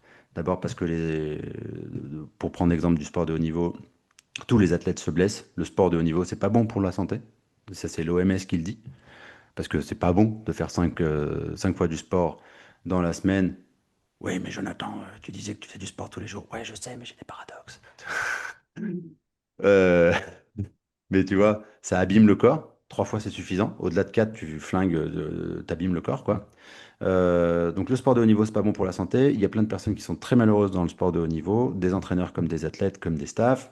Euh, et la performance à tout prix, aujourd'hui, on nous demande d'être performant en tant que papa, en tant que maman, en tant qu'amant, en tant que bosseur. Il faut être performant dans notre manière de lâcher prise, mais en même temps, il faut contrôler ce qu'on veut et en même temps, il faut qu'on exprime nos émotions, mais il faut quand même qu'on conserve notre jardin secret. Et il faut qu'on bouge, mais il faut qu'on prenne le temps, mais il faut qu'on soit euh, capable de faire plein de choses. Et en même temps, il faut quand même être sacrément en train de ralentir. Il faut être capable d'anticiper l'avenir pour préparer la suite et avoir un plan, une stratégie. Mais il faut savoir profiter du présent. Il faut pouvoir, tu vois, lâcher prise par rapport à la bouffe et se faire plaisir. Et en même temps, penser à la planète alors que tu habites dans un 22 mètres carrés, tu vois, à Paris. Enfin, tu vois, en fait, je pense que une des solutions, c'est pas dans la performance, c'est pas dans l'hyper-contrôle, c'est dans l'acceptation. Et plus je passe de temps, moi, dans le dev perso, plus je déteste le dev perso, parce qu'il y en a assez peu, tu vois, il y en a assez des meilleures versions de soi-même et tout. Je pense qu'il faut accepter les zones où on est bon, les zones où on est moins bon, les zones où on est médiocre. Tu vois, je peux être bon dans ma médiocrité, et puis c'est déjà cool. Tu vois, accepter de vieillir, d'avoir des rides, de pas réussir à tout faire, de prendre du temps, de pas tout savoir, accepter de pas pouvoir tout apprendre d'un claquement de doigts, accepter qu'il y a des trucs qui demandent du travail et que j'ai pas envie en fait de le faire. Et puis il y a des trucs que j'ai envie de faire, tu vois. Et voilà, en fait, je pense que c'est ça dont on a besoin, parce que si on a un peu plus d'acceptation envers soi-même et de tolérance envers soi-même, on en aura plus pour les autres aussi. Tu me donnes un frisson avec un mot de la fin très touchant. Euh, c'est vrai que si on avait du rap de temps, et peut-être que, je sais pas, ça méritera qu'on poursuive cet échange d'une manière ou d'une autre, j'aurais adoré explorer avec toi justement comment naviguer entre ces deux euh, pôles, on va dire, l'acceptation et l'amélioration. Mm. Et comment est-ce que, en nourrissant, en prenant soin de l'un et de l'autre, en n'étant pas dans la performance tout le temps, quitte à ne pas s'accepter, on peut arriver à être plus satisfait des deux côtés, parce qu'effectivement, l'excès d'acceptation pourrait mener au fait d'être passif, au fait d'être fataliste, et je suis sûr que tu aurais plein de choses à nous dire. Malheureusement, il faut qu'on se dise au revoir. Ouais. Euh, Merci infiniment, Jonathan. C'était déjà un plaisir humain immense et puis énormément de pépites. Je sais que quand je réécoute les podcasts pour les monter à chaque fois, je redécouche. Oh là là, mais j'avais même pas perçu ça à la première écoute. Je pense que nos auditeurs auditrices, bah, ils le savent maintenant s'ils nous écoutent, quand même un petit peu de recul par rapport à ces podcasts. Vous avez vu que Jonathan et moi, on est légèrement passionnés. Donc voilà, le but de ces échanges, c'est pas forcément d'arriver à des conclusions définitive, mais plutôt de nourrir la réflexion. Donc n'hésitez pas, si jamais il y a des éléments de ce que Jonathan, ou moi, mais plutôt Jonathan, a partagé aujourd'hui, n'hésitez pas à nous interpeller sur les réseaux sociaux, Mm. mettre un petit commentaire, un message. On vous sera évidemment très reconnaissant. Vous connaissez les us et coutumes, il faut s'abonner, il faut liker, partager. En tout cas, voilà, tous les soutiens qui viennent du cœur sont très bienvenus. Merci encore, du coup, du fond du cœur, Jonathan, pour ton temps et tes partages. Et puis j'espère qu'on aura l'occasion de poursuivre tout ça très rapidement. Ben, merci à toi. Je pense que le monde de l'hypnose a beaucoup de chance d'avoir des gars qui réalisent des choses comme ce que tu fais là. Tu vois, on en sort tous grandis. Moi, je ressors plus grandi, tu vois, de cet entretien-là. Et puis, j'espère les auditeurs aussi. En tout cas, voilà, c'est bien. Continue, continue, continue, mon gars. Merci encore, à bientôt à toutes et tous. Salut. Ciao, bye bye.